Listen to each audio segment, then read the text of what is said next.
Perfect. So I will start. Thank you very much, everyone, for your patience. Always technical issues. But yes, I will talk to you today about epitranscriptomics. And I'm sorry for the ones that are really looking forward to hearing about methods for long non-coding RNAs and messenger RNAs. I'm going to ignore those and focus on small non-coding RNAs. Click. And well, as you all know, there's a central dogma in molecular biology where DNA, you can see in the bottom, is transcribed into pre-messenger RNA, which is spliced into messenger RNA, which is then translated into a protein at the top. Click. But of course, we know now that there are many non-coding RNAs that are involved in every step of this process. So there's, for example, link RNAs that regulate transcription. There are RNAs that regulate the rate of splicing, but also further above, forms of alternative splicing. And then there are RNAs that determine the rate of translation of either splice variant into different types of protein. And then at the top left, you can see there's also ribozymes, which are RNAs that actually function as enzymes. So in a similar way as proteins. Click. But there's an additional layer of regulation that most of you maybe have heard of, and those are modifications of RNAs. And these modifications are present on every single form and species of RNA, and they can have various effects on the function or the stability and expression of an RNA. Click. And then finally, but I won't cover that today, is that there's also modifications on DNA, which actually determine which parts of our genome are available or less available for transcription. Click. So for today, we're going to focus on modifications of RNAs. And as you can see from this very, brief overview, there are many different forms.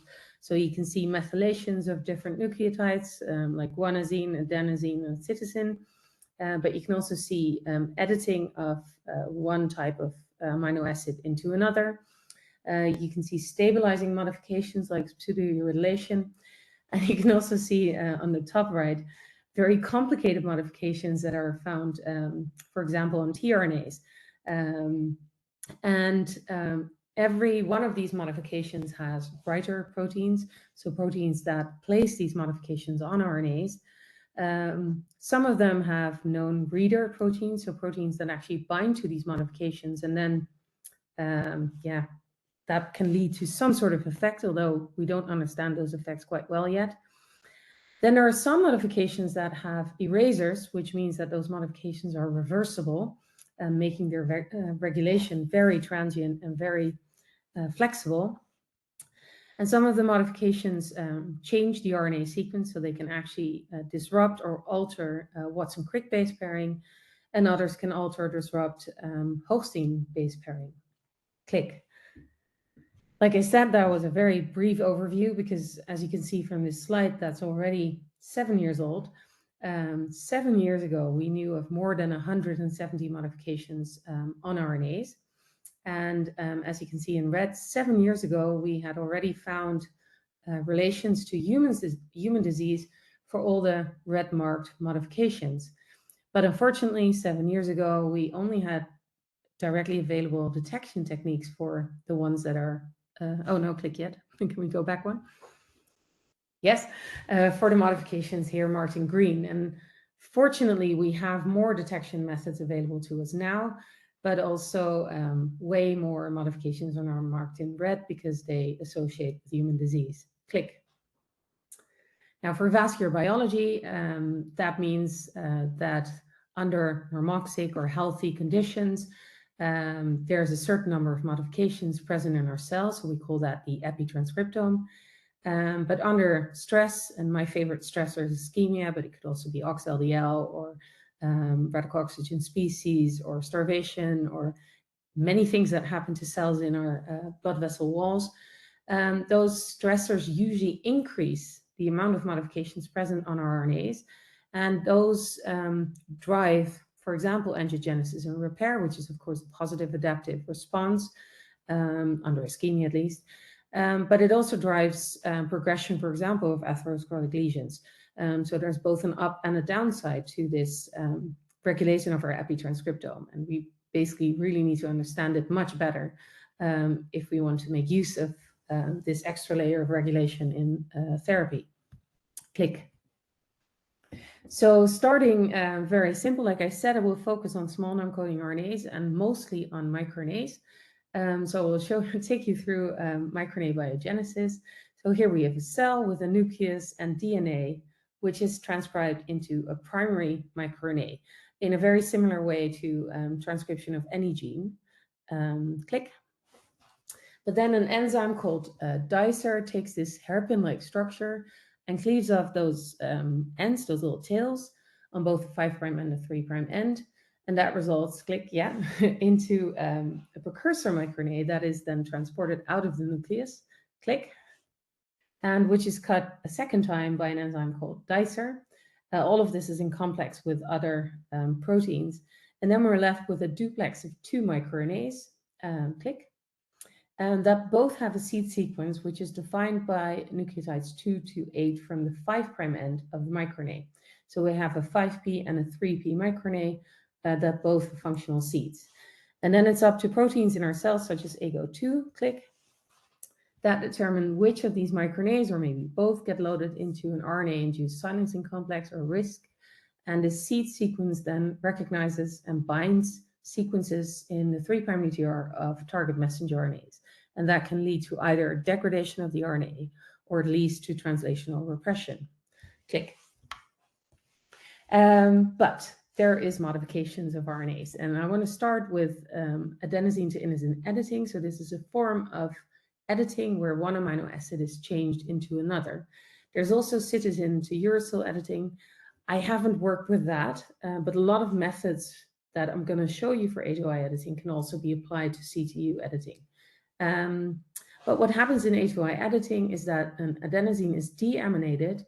The amino group is replaced by an oxygen molecule.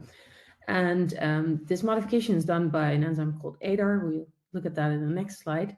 But inosines chemically look much more like guanosines. And indeed, in Watson-Crick base pairing in the cell, inosines bind to cytosine. So what we have is actually a change of the genetic code. And in messenger RNAs, this can affect splicing. This can affect amino acid sequences in a messenger RNA. But in microRNAs, editing mostly affects biogenesis, and it can affect or it can induce target shifts. And we'll see that in the next slide. Click. So focusing a little bit on ADAR, the enzyme that does the deamination of adenosine. There are 3 forms of ADAR in human cells. There's ADAR1, ADAR2, and ADAR3. And ADAR1 actually has 2 isoforms, 2 splice forms, P150 and P110. One's a bit longer than the other.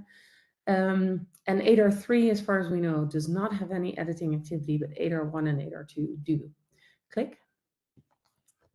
And what is interesting about ADAR is that ADARs only bind double-stranded RNAs, not single-stranded RNAs. And that means that editing can only take place in precursor states of the microRNA, so when it's still a double-stranded molecule. And because ADAR resides in the nucleus, we believe that editing occurs straight after transcription in the primary microRNA. Click. Now, editing can impact biogenesis of the microRNA. I will show you that in the coming slide. But what is important to know is that if there's editing in the seed sequence of the microRNA, so in the top you see a seed sequence with GA, or sorry, an AG. If that AG is then changed into an IG, we basically have a GG that will no longer couple to the canonical targets of this microRNA, but will actually seek out new targets with different sequences. Click. Well, going back to biogenesis of microRNAs and those 2 splicing steps by Drosha and Dicer, something else happens that may change the sequence, and particularly the seed sequence of a microRNA. So what you see here is that both Drosha and Dicer never actually cut in a fixed position. So their cleavage position can actually shift 1 to 3 nucleotides to either the 5' or the 3' end of an RNA. And if that happens, that means that the ends of the mature microRNAs will change. So that means for the 5' microRNA, that if Drosha cleaves, that you get a 5' isomer, whereas for a 3' microRNA, it means that if dicer cleaves somewhere differently, you get a 5' isomer. Why do I focus so much on those 5' isomers? Well, changes at the 3' end of a microRNA may reduce the stability of the microRNA, for example, but changes at the 5' end, because the seed sequence is defined by nucleotides 2 to 8, any change in the start site of a microRNA at the 5' end will change the seed sequence. Click. And you can see that here, the effect is not as dramatic as editing in the middle of a seed sequence, but still we see a shift, sort of a slide over of the microRNA's target sites. And that means that some messenger RNAs that were targets of the canonical microRNA will still be targeted, but others won't, and the isomer will also find new targets. Click. So what are the effects of both editing or isomers on microRNA biogenesis? And this is a few clicks, so just give like 3 or 4. Yeah, so what you can see here is that Drosha cleaves the primary microRNA, but actually editing sites, for example, in those arms, can reduce or increase the efficiency of Drosha, and can maybe also induce shifts in the splicing sites of both Drosha and dicer. Click. Editing can also determine which of the microRNA arms is actually more likely to be loaded into a RIS complex, so more likely to be functional as a microRNA. And of course, it can determine which targets are being bound. Click. So regarding methods, just a general overview. If you want to find editing sites in microRNAs or in any RNAs, I recommend that you start with a paper that came out of our last cost action cardio-RNA that was published just a few months ago, 1 or 2 months ago, where you can find a full overview of how to detect, validate, and evaluate RNA editing events. Click. And if you, like me, want to focus on small RNAs and you perform small RNA sequencing, and like me, you're maybe not a hero in R and Python and complex RNA sequencing analysis, then I recommend you look at the sRNA Toolbox, which is an online tool that will allow you to do a step-for-step analysis of microRNA sequencing data or small RNA sequencing data, doing first the analysis of your sequencing files, then doing a differential expression analysis of different microRNAs, but also allowing you to do differential expression analysis of and finding isomers and editing events. Click. And of course, if you find microRNAs or microRNA editing that is differentially regulated between, for example, your healthy and your disease condition, then you want to know which messenger RNAs are targeted by those microRNAs. Now, I'm sure you know there's many different target prediction algorithms out there. Currently, and I know a couple of other ones are working on this, but currently there's only one called MERDB that allows you to type in your own microRNA sequence. And that means that you can type in isomer sequences or microRNA editing sequences to get target lists of edited microRNAs instead of just wild-type microRNAs. Click. And then, of course, if you have target lists, there's a lot of pathway analysis software out there. A very good one, validated one is Panther, where you can put in 2 different target lists. So you can maybe compare targets of your canonical microRNA and your edited microRNA and see which pathways are differentially changed between the 2. But you can also just put in 1 target list and compare it to, for example, the human genome and see if there's enrichments of any particular pathways that could be biologically relevant to your particular samples. Click. But for now, I'm going to focus on more specific methods. So say you've done your RNA sequencing and you found editing in a microRNA that's highly relevant to you, that regulates lots of different atherosclerosis-related pathways, for example. But now you have to confirm that editing because all you have is your RNA sequencing data.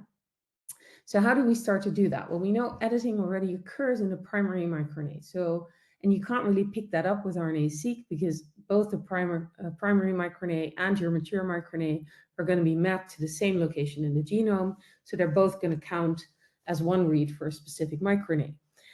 So what you can do is actually Sanger sequence your primary microRNA because prime microRNAs are long enough to design primers to. So what you would do is you isolate your RNA, you degrade genomic DNA in that sample, and then you can make prime microRNA specific cDNA using specific primers. Then you PCR that cDNA, so you get a multitude of that fragment, and then you perform Sanger sequencing with either your forward or your reverse primer, and click. Yes, this is what that would look like. So this is the sequence of a primary microRNA, and I'm only showing you the part that encodes the mature microRNA of microRNA 381. And the top line shows actually genomic DNA. That is a control you always need to run because you want to know that there's not a SNP in that location. So you see in the genomic DNA, there's just on the yellow bar, there's just an A peak. But if you then look in UVEX and we look at RNA, or the cDNA of RNA, under control conditions, we actually see two peaks, a green peak and a black peak. Black is a G, that is inosine, but it's interpreted by Sanger sequences as sequencing as a G. And you see a similar peak under ischemic conditions. And then the lower two bars are fibroblasts cultured under normal conditions or ischemia. And there you see that there's no G peak under culture conditions or normal conditions. But if we induce ischemia in these cells, all of a sudden we see an A peak coming up, a G peak, meaning that editing is induced by ischemia in these cells. So that tells us a few things. It tells us that, yes, there is editing of this primary microRNA in vascular cells.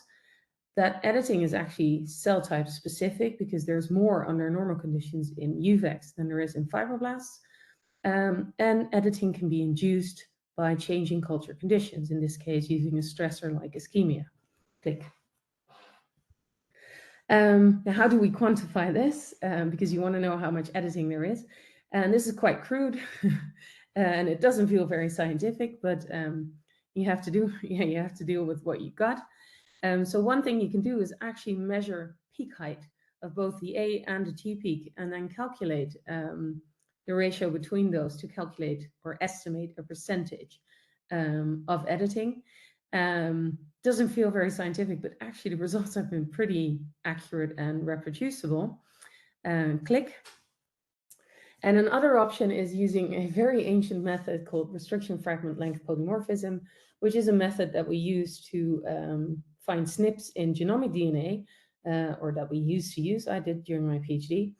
And that is where we use restriction enzymes that recognize specific sequences of DNA, or in this case, cDNA made from an RNA. And if there's editing, that means the sequence is changed and restriction enzyme cannot cut. Click. So what you see then, if there's an A present and you put your DNA fragment on gel, your cDNA, if there was an A, you see two bands because the product's being cleaved. If there's a G, there's only one band, which is similar to not using the enzyme. And obviously this was on synthetic DNA, but if you use your true cDNA samples, you will probably see three bands. And then you can use the intensities of these bands to calculate how much, what percentage of the cDNA was actually edited. Click. Now there's an alternative method because this was a very old genotyping method.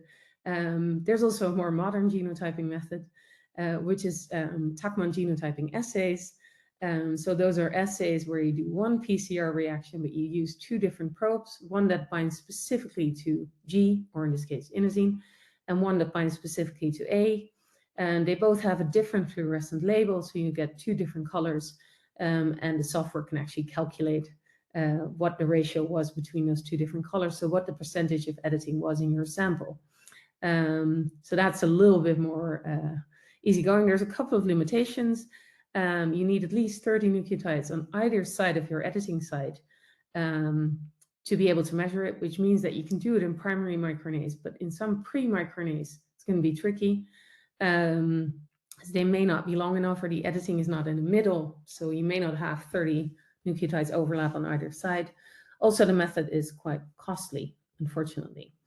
Click. But of course, you're more interested in the mature microRNA, because that's the microRNA that actually functions in your cells. So how do we measure those? Well, that is actually relatively simple, in the sense that you can use TaqMan assays, obviously also costly. This is the same technology, but you can order a TaqMan microRNA assay for your canonical microRNA, and then you can order a custom designed one where you take the same sequence, but you change that one A to a G in this case, even though it should be an inosine. And then TaqMan will make you a kit where an RT primer is annealed to the 3' end of your microRNA, folds over into a hairpin, and the last bit of it is specific to your microRNA. That gets elongated into a cDNA, and then 2 specific primers and a TaqMan probe specific to your microRNA, and hopefully including your editing site, will be used in the qPCR reaction, and you can quantify editing by qPCR. Click. What is important if you do this, specifically for the edited microRNA, so the one that you designed yourself, because microRNAs are short, there's not really much variation that the company can choose in designing these probes and primers. So you want to make sure that the efficiency of the PCR is good. And that means that the efficiency, normally you should get a doubling of your PCR product every cycle. So your efficiency should be 2. But we've basically decided that we'll accept anything between 1.9 and 2.1. So what you do is you make a standard curve by diluting a standard sample in steps of 10. And then you look at your CTs, and you should basically get a slope of minus 3.35. It's never going to be exactly that, but if it's close enough, then you can use these assays. You should also determine specificity, but I'll show you that in a few slides. Click. So then there's an alternative method if you don't want to use Thermo Fisher, if you think they have too big of a monopoly in the RNA field. So you can design your own primers. This is a method where you use a 2-tailed PCR primer. So basically it's one molecule with an RNA linker in the middle, 2 arms, and 2 primer or specific ends of those arms that function as primers. They bind to your microRNA. Those specific ends are very short. They're 5 or 6 nucleotides. And they should, of course, include your editing site. And you will always order 2 of these primers, 1 for your raw type and 1 for your edited microRNA. And you will use this to make cDNA. And then the benefit of this is that the product you get is long enough to also run your cDNA with CyberGreen. So you don't have to use expensive TaqMan probes, but you can if you want more specificity. So this is an alternative method that can be a bit cheaper and also gives you a bit more power, basically, in your own design. So you're a bit more flexible than when you use TaqMan. Next slide. Now that's fine for isomers, for editing, but what about isomers? Well, if you look at the TaqMan assay again, and you would have a 3' isomer, then your IT primer wouldn't quite fit. And that means that you could do a custom kit for your 3' isomer and compare it to your canonical microRNA, and that would work. But like I said, I'm mostly interested, and probably you would be too, in the 5' isomers, because those change the seed sequence. And if you look at this TaqMan scheme, you can already tell that if there's 1 or 2 nucleotides different or additional or taken off from the 5' end, this TaqMan assay really isn't going to care. It will be just as efficient. So that's not specific enough for a 5' isomer. Click. Luckily, there's another method, and every time the reference to these methods is in the right bottom corner. I should have said that, but you can look back in the recordings for that. But you can also design your own adapters that actually anneal to the 5' end of your target RNA, ligate that to your microRNA, and then do a TACMAN-based qPCR, where you design your probe to lie over the isomer site so that you get very high specificity and you can measure the isomer. Click. And then I said something about the efficiency of the TACMAN assays. You should also always determine that for your isomer PCRs, but you should also look at specificity because the two variants are very similar. They only differ usually in one nucleotide. So what you can do, for example, is order synthetic microRNAs, either the wild type or the isomer or the edited variant, and just do a serial dilution in buffer and PBS, and you can run your qPCRs on those, and you should get very good signals for the wild type microRNA if you have your wild type kit, and very good signals for your isomer if you have your isomer primer, but not the other way around. And you can do the same for editing. And it is essential that you do, because you do need to know that your PCR is specific. Click. So then you want to know maybe, is your microRNA biogenesis, for example, affected by editing? And well, we know now that you can quantify editing in the primary microRNA. You can do the same for your precursor microRNA usually, because it's still long enough. And you can quantify editing in the mature microRNA. And then just by determining the ratios between those three, between your two different conditions, you can see whether or not microRNA biogenesis is affected by editing. And click. One thing that you should be aware of, that if you make primers for your precursor microRNA, so your pre-microRNA, they will also bind to your primary microRNA, your prime microRNA, because the sequence is still in there. But in general, pre-microRNA levels are about 1,000-fold higher, so that shouldn't really disturb your outcomes. If you want to be really specific, what you can do is, before your RNA isolation, is separate your nuclear and your cytoplasmic fractions, and isolate or analyze them separately, because your primary microRNA is in the nucleus and your precursor microRNA is predominantly in the cytoplasma. Next slide. So we're just going through a lot of steps and give you methods for every step of analysis of microRNA editing and isomers. So what we want to do next, if you want to confirm that something is actually edited and it's not some sort of mutation or some weird phenomenon we don't know yet, is that you want to confirm that your RNA actually binds to ADAR. And for that, you can use a very simple immunoprecipitation. So you can take an antibody against ADAR, for example, always take an isotype control. So in this case, a negative IgG. You pull down that antibody, then you isolate the RNA, and by doing that, you actually denature both the antibody and ADAR. So you end up with just your RNA, and you can do a qPCR to determine if your microRNA or primary microRNA was bound to ADAR. Click. You can see that here for microRNA 487B, which was the first microRNA that we confirmed to be edited. It's bound to both ADAR1 and ADAR2. Click. And what you should also do, and that's done here for 4 different microRNAs, both under normal culture conditions and under ischemia, where the band goes up quite strongly, is that we confirm binding to AGO2.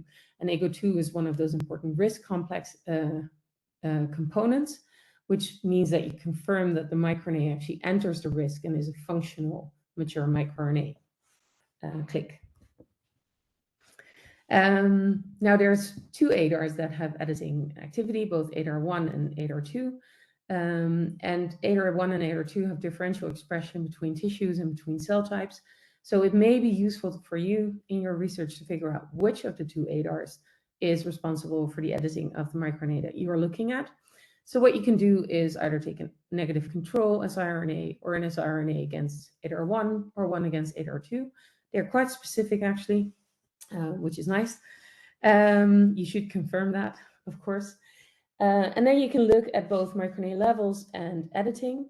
So if you look at the top 4 graphs, the bar that combines both red and green is total expression of the microRNA, where the red part is the edited part and the green is the wild type part. And in the bottom, you can see bars where the percentage of editing is quantified. And what we see, for example, for that first microRNA, so 376 A and B, is that if we knock down ADAR1 or 2, total expression of the microRNA is downregulated quite a bit. But actually if you look at the percentage of editing, that increases if we knock down ADAR1 and decreases if we knock down ADAR2. And that tells us that ADAR is actually responsible not just for editing, but also for processing this microRNA and determining its levels. But it's only ADAR2 that actually does the editing. And by knocking down ADAR1, we give more space to ADAR2 to edit this microRNA, which explains why it's increased. Looking at the other 3 microRNAs, it's clearly ADAR1 that does the editing, and it's also ADAR1 that determines levels. So if you knock down ADAR1, also a bit ADAR2, but mostly ADAR1, we see a significant reduction in total expression of the microRNA. Click. Now that's a little bit about biogenesis of edited microRNA. So ADAR apparently plays a big role. What about isomer biogenesis? Because we know there's 2 cleavage steps, both Drosha and Dicer, and we were interested in microRNA 411, which is a 5p microRNA. So we look at the 5p tail of the microRNA, and it's a 5' isomer, which means that we know that it's formed by Drosha. We measured this isomer under normal conditions or under hypoxia, and we then looked at the ratio between the isomer and the wild type. And the bars are made the same way. So you see total microRNA expression with orange being the wild type part and blue being the isomer. And in the bottom, you see the percentage of isomer over wild type. And what is maybe interesting here is that the isomer is actually the canonical RNA. So there's far more isomer than there is wild type microRNA. And I think that's very important to realize for your own research, is that the microRNA that you find on MirrorBase or in the literature is just a microRNA that was described and found first. But that doesn't mean that it's the actual canonical microRNA, and it doesn't mean at all that that version is dominant in your type of cells or tissues, because that can differ from cell to cell or cell type to cell type. So always be aware of the fact that the information that you look up on your microRNA may not be quite as accurate for your cells. Luckily, most microRNA websites like MirrorBase and others, they give you information on isomers, but please be aware of that. Now, we cultured cells on our hypoxia, my favorite stressor, and what we see is that microRNA expression is up, but actually the ratio of isomer over wild type decreases. So we get more wild type microRNA and less isomer under hypoxia. Click.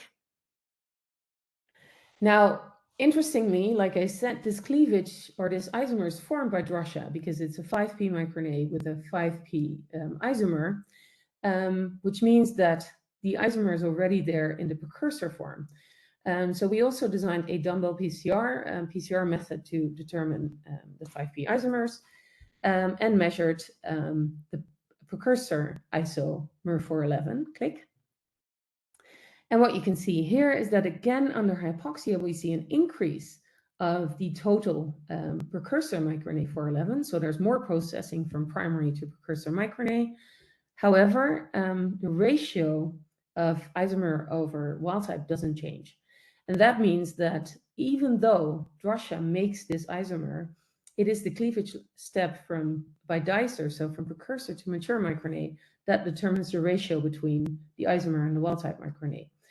So Dicer actually still has a very high determining step in this process. Click. And click again. Right. So we wanted to know, we looked into ADAR or into ADAR1 and ADAR2 for editing. We wanted to know what happens for the isomers. So we're interested in Drosha. We see that under hypoxia, there's more isomer formation or pre-isomer formation. So we cultured our cells on our hypoxia again and looked at Drosha. And Drosha has 4 splice forms or 4 isoforms, basically the same as an isomer. And what we saw is that under hypoxia, after 48 hours, isoform 1 is down a little bit, and isoforms 3 and 4 are up a little bit. But we see our most dramatic changes in the microRNA already after 24 hours. So it cannot really be drusha that's doing that.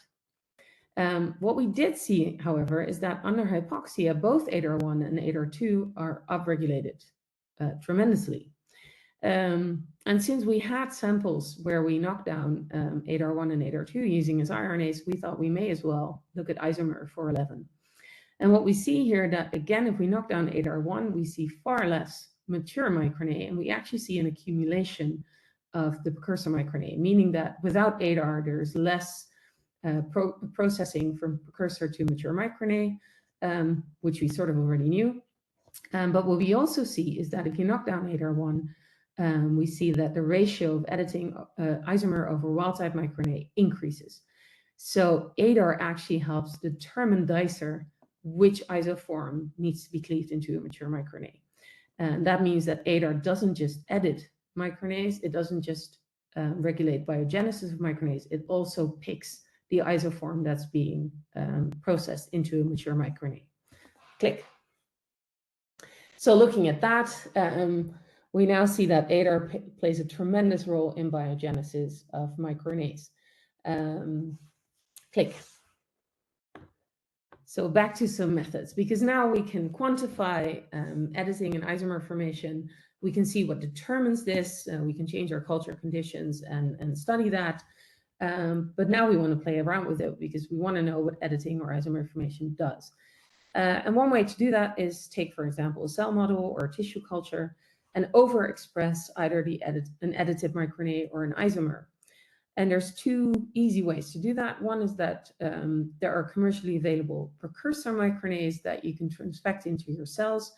And because they are precursors, the RISC complex easily takes them up. They get processed by dicer into mature microRNAs and loaded into RISC. And you can see that in the top 4 graphs, if you overexpress an edited microRNA using precursor microRNAs, you get really tremendous overexpression of exactly that edited microRNA. What you can also do is buy commercially available mature microRNA mimics. One of the problems with both the primers and the mature mimics is that you have to ask the company to make a custom sequence for you, which is generally quite expensive. So therefore, you can also, luckily now, with a lot of companies, design your own microRNA mimics. And if we look at, for example, the sequence of microRNA 494 that we were interested in for other studies, the sequence is there. If you want to make a microRNA mimic, what you do is it has to be double-stranded for it to be stable and to enter the RISC complex. And what is important is that both the 3' end of the microRNA strand and the passenger strand have an overhang. And I don't know how it works, but luckily other people have found that out. If there's a UC overhang on your microRNA strand and a UU overhang on your passenger strand, then the passenger strand is marked for degradation and the microRNA strand is loaded into the RISC. So you get very specific overexpression of the microRNA strand of this mimic that you designed yourself. And then you can give it any sequence you want. So you can either make it an isomer or put in an editing site. Click. And if you do that latter part, so if you make it an edited microRNA, then you shouldn't do what I've done and many others have done in early editing studies when these mimics, custom mimics, weren't available yet. We used a G instead of the A for editing. But a G is actually not the same as an inosine. And you can see that from the top, from the 2 graphs below. And actually, if you look at graph B, the top one is the canonical microRNA with an A and a seed sequence with a U in that position. And you get nice knockdown with increasing concentrations of your microRNA.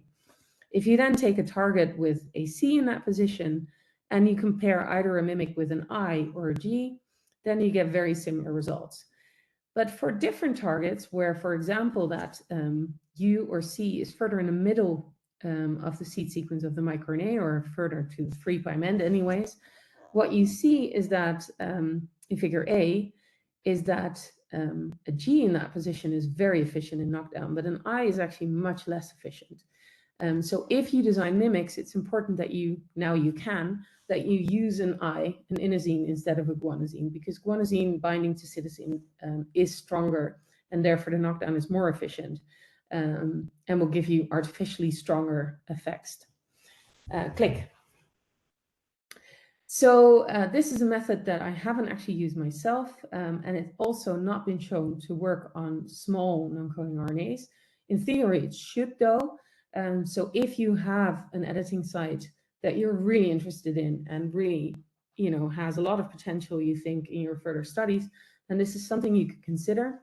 There's a lot of slightly different methods, but they're all based on the same thing, where you take a deaminase, usually an ADAR enzyme, that is linked to two double-stranded RNA binding domains.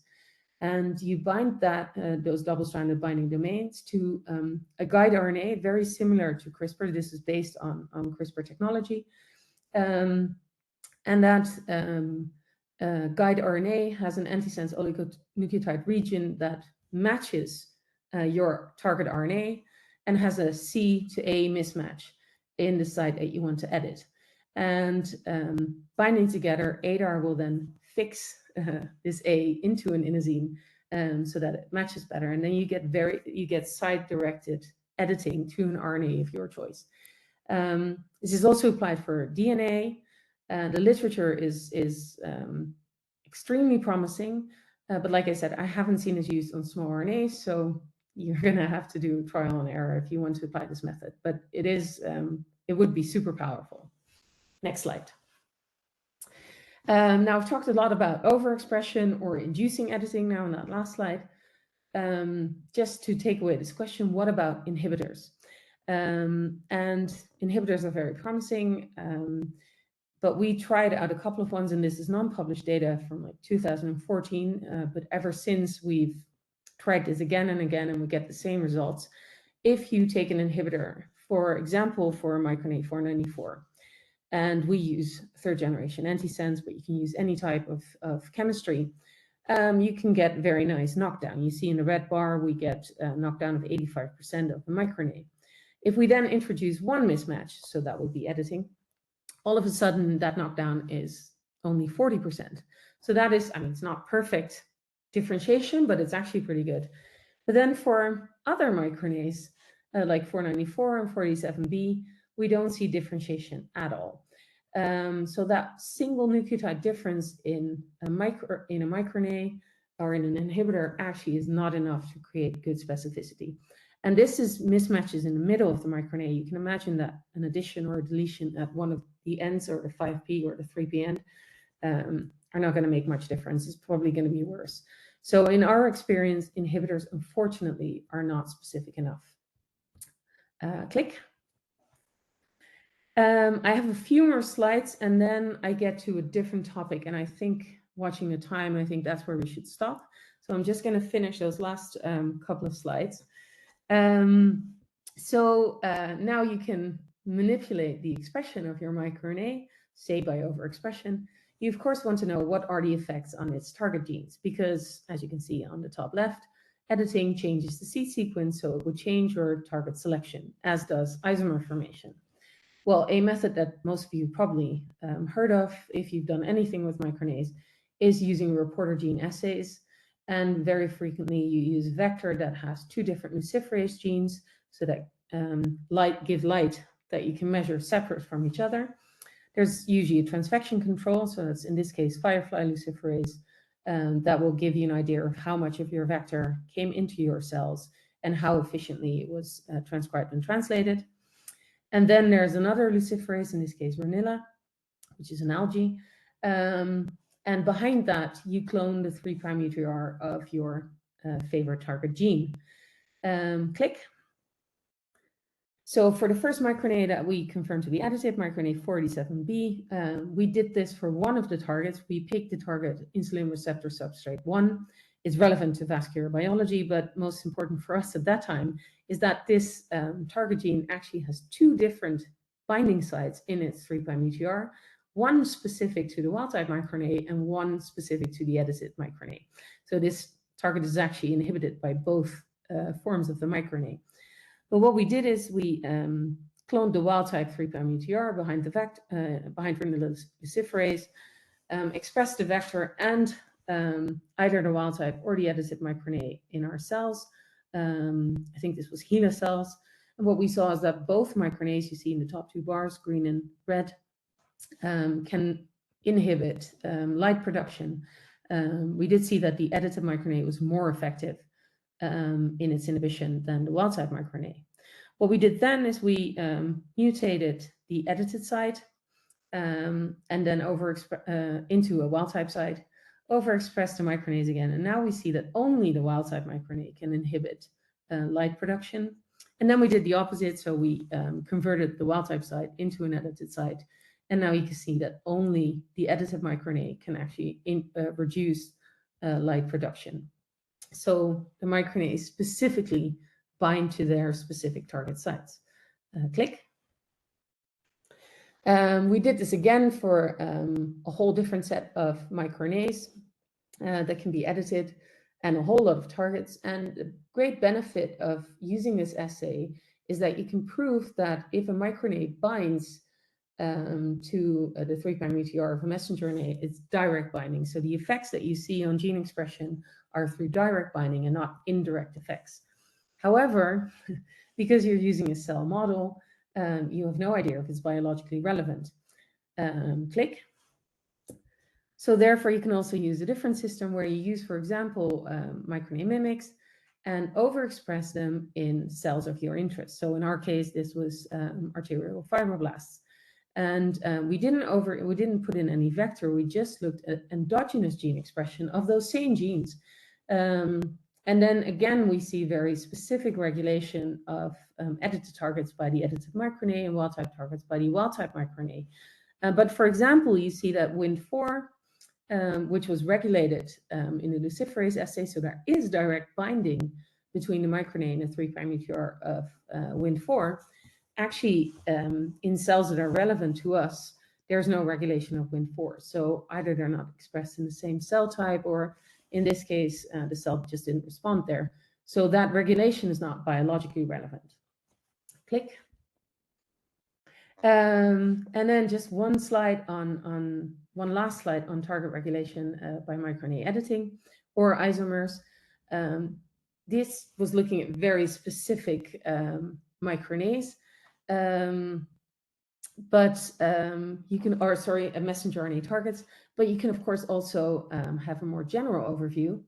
And for that, I'm going to take the example of microRNA 411, because microRNA 411 has a 5' isomer, but it's also edited in its seed sequence. And under normoxy conditions, we found that it's predominantly the isomer that's expressed, but not edited. And under hypoxia conditions, we see that the isomer is not expressed, but that wild-type microRNA becomes edited. And we also found that the isomer inhibits angiogenesis, whereas the edited non-isomer induces angiogenesis. So it has a strong biological function.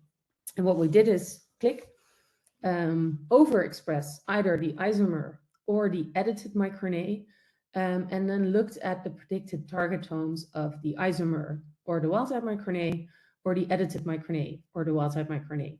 And what you see then in blue is that if you overexpress the isomer, you look at the targetome of this isomer, you see a very slight downward shift. Doesn't seem like much, but it's very, very significant.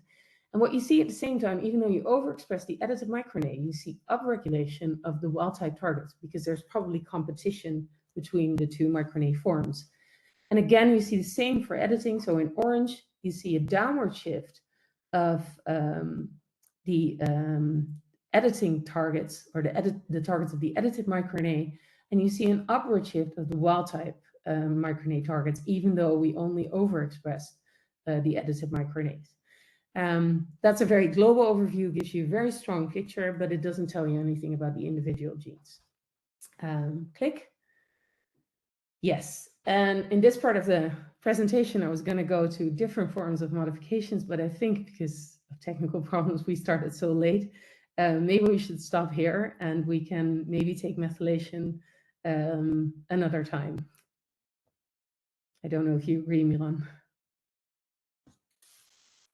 Yeah, sure.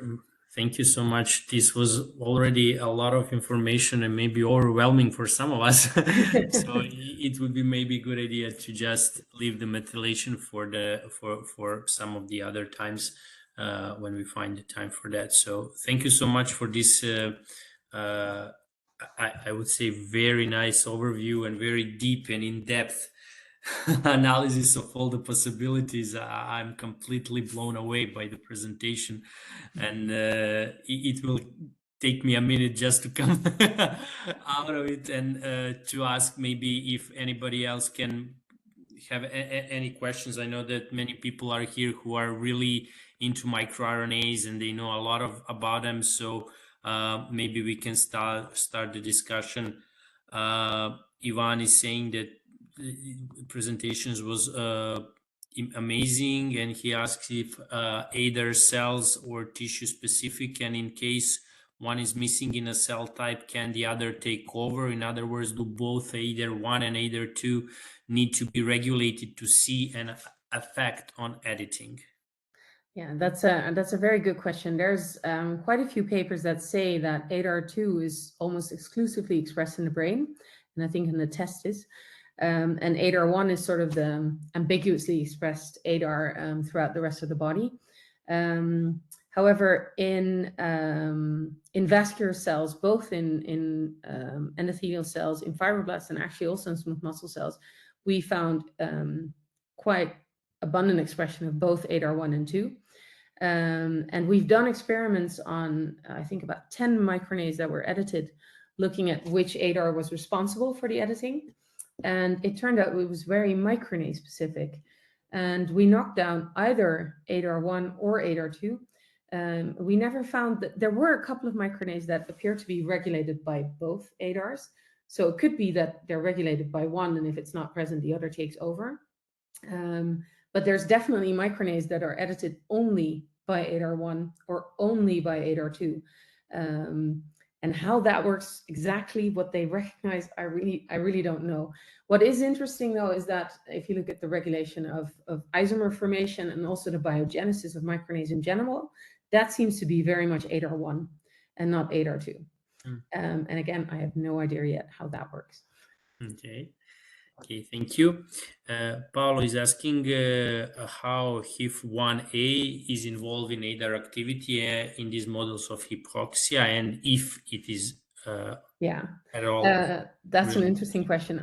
We haven't looked into it. So we can see that both ADAR1 and 2 are upregulated under hypoxic conditions. And what we do when we do hypoxia, we do a combination of both low oxygen, I think depends a bit on the cell, 1 or 2% oxygen, and serum starvation. So our hypoxia we actually call it ischemia, so it's a bit more than just hypoxia. It upregulates ADAR, but if it's through HIF1, I cannot say. Okay, thank you. Do we have more questions for Yaël and this? There is one question by Soner. Okay. No, she asked she has to raise the hand. Okay. We can now. I will send the request to unmute. Soner, you should receive the request. Okay. Welcome. You can. Yeah. I wasn't sure if you were asking oral or written questions. It's an excellent talk. Can you hear me? Yes, I can. Okay, it's an excellent talk. I like it. So you talked about the effect of this RNA editing on ischemia or etc. How likely this microRNA editing happens, or what could the effect? Like, for example, can obesity affect these RNA editings, or our lifestyles affects RNA editings? I certainly think so. I mean, to see the actual increase in editing, we've done cell models only, but we've done measurements of editing in tissues. I haven't shown that because this talk was to focus on the methods, but what we did, for example, is we took vena saphina magna, so the vein from the lower leg, from 3 different patient groups. So we took it from patients with coronary artery disease, where the VSM was harvested for coronary bypass. So those are patients with cardiovascular disease, yes, but completely normoxic calf muscles. We also took it from patients with intermittent peripheral arterial disease, where the VSM was harvested for femoral artery bypass. So those patients have cardiovascular disease, but they also have low-grade ischemia in their calves. And then we took it from patients with end-stage peripheral arterial disease, meaning that we took the VSM from the amputated lower leg. And those were patients, obviously, with critical ischemia in that vein. And if we then look at editing, we also see that the editing is gradually increased with the increasing ischemia, and that it also affects the target genes that we see in cell models. So there's definitely a clinical relevance, and there's definitely correlation between microRNA editing and state of disease. Whether lifestyle directly influences that, or if you need that true hypoxia in the veins, I cannot answer. But I would think that just lifestyle enough, like smoking or high cholesterol, would be enough to induce or reduce editing in certain places. Yes. Okay, thank you. Can I ask you a question? Yeah. So yeah, in this system of targeting the specific RNA with the CRISPR-based method, okay? So if I understood correctly, instead of Cas, we have the other, right? Yeah. And this enzyme binds to the guide RNA and is targeted to the specific RNA. That's what it does? Yes. Yeah. So your ADAR is modified with an extra tail, and that tail contains a double-stranded RNA binding domain. Okay. And then you make a guide RNA with a loop that binds that domain. And then the end of that guide RNA is the antisense oligonucleotide that targets it to a specific site in the transcriptome. Okay. And this is not commercially available, if I understand, right? As far as I know, it's not, but there's quite a few methods that are different but very similar. And there's a lot of advancements in this field. So I have to admit, making these slides, the editing slides are actually a bit older, because the last paper on that I published was from 2022. The methylation part is much newer, so that's for next time. But so there have been a lot of developments, but I've been keeping track of it a little bit. I have seen first attempts in whole organisms, but that's still like C. elegans or so. I don't think we're, up to really commercially available. But it's definitely something that you could, I think, relatively easily design You can yourself. set it up. You can set it up yourself in the lab. Yeah. And another quick question. Perhaps you mentioned it at the beginning, but I missed it. So these two ADAR enzymes have different specificities. So how is specificity achieved? I mean, these enzymes recognize specific sequences in the RNAs, and they target, let's say, specific A's. But there is a sequence that determines the specificity of the adenine to be. Yeah, I would think so. I mean, this is a complicated field, because also we've been looking for different studies. I'm very interested in one particular locus of microRNAs, and it's a polycistronic locus. It actually has 54 microRNAs, and I can see that they're all differentially regulated, even though we know they're polycistronic transcripts. So they're transcribed together, but then their regulation is very different. And we can pinpoint, we can do IPs, and we can find enzymes that are responsible for regulation of specific of these microRNAs of that cluster, but we haven't been able to pinpoint it to a specific sequence. So there's a lot of studies from a far more biological field that go into far more depth, that look, for example, at how long the loop is in the RNA, in the precursor microRNA, so in the hairpin, how many nucleotides or are there sequences in those loops. But with a small number of microRNAs that we studied, in this particular study, it was about 10, there wasn't anything that we could discover in patterns of, and we have collaborated with a real hardcore RNA biology group that works on biogenesis, but we haven't been able to identify anything there yet. Okay, thank you. Yeah. I think this is a little bit in line with also what Fabio Martelli is asking. Basically, how common is phenomenon that you described, because you had put several examples of microRNAs that are strongly edited. But is this something that we can say is happening to all microRNAs, and to what extent? Yeah, it's a good question. I cannot exclude anything that it would happen to all microRNAs. Like I said, it seems to be very cell type specific. So we see editing in fibroblasts that we do not see in endothelial cells, for example, and that's the same bit of artery that we isolate them from. So it can be that microRNAs are edited, for example, in tissues that we don't know of. One thing that I can say is that microRNA editing seems to be very, very common in the brain, and much less in, for example, the heart. And we see quite a bit in the vasculature, but actually, if we look in the vasculature, I said I was very interested in this one specific locus. And what we find is that 80% of the microRNAs from that locus undergo editing. But we don't find that because we look at the locus, we actually look at RNA-seq data, etc., but we keep ending up with those. So there are definitely groups of microRNAs that are more prone to editing and also to isomer formation than others. But I cannot exclude that not all microRNAs can be edited, but there definitely seems to be some sort of selection. So yeah, there is some specificity. It isn't completely common. And the same is true for other RNAs. So messenger RNAs are also edited, but that's very much, for example, in ALU repeats or in specific regions of messenger RNAs. So there's definitely a specificity to the process. I just don't know what it is yet. Yes. Yes, I mean, you can, the most obvious example for RNA editing is ApoB. With ApoB48, ApoB100 in two different tissues, you end up with two different molecules at the end. So, I mean, the proteins. So, yeah. Okay. Any other questions from the audience? First of all, thank you very much, Yaël, because this was really a wonderful overview and a lot of also fresh data that most of us didn't know. Now, very interesting. So we could stay here for hours, but I am Miron and Dimitri. We can ask her maybe in a few months to have a follow-up webinar. Okay. For sure. The other point is that, if you'd like.